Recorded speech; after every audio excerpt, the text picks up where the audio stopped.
What's up, guys? It's Bridger Williams with Industrial, and we got Robby Layton's turbo today, and we're gonna do a rebuild and show you the rebuild process on it.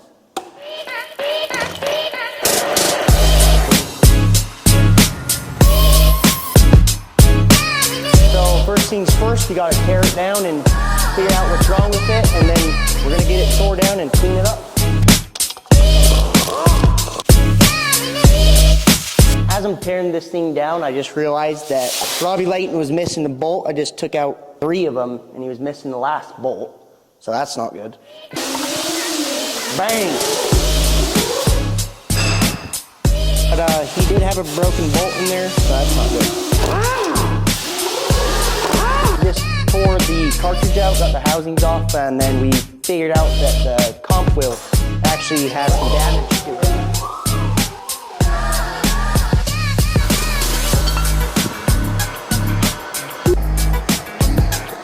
Right now I'm heating this up because this is stuck on there, and we got to use the heat to take it off. This is the heat.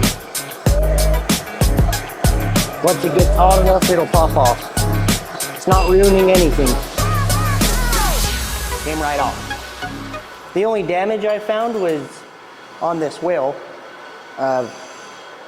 Looks like something went in there, foreign object, and dinged it up a little bit, but that's the damage. And we also found when I was taking it apart, I noticed it was missing a bolt, and I thought I was missing one, but it's actually just broken. So we're gonna have to get this fixed. Besides that, everything else looks great.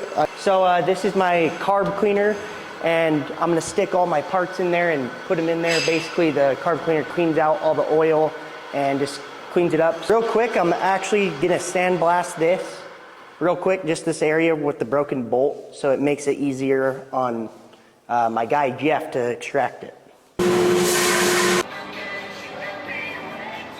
You filming? Yep. This is my boy over here. He's the guy that's gonna help us extract this bolt for Robby Layton here. So we gotta get her done. Jeff hates me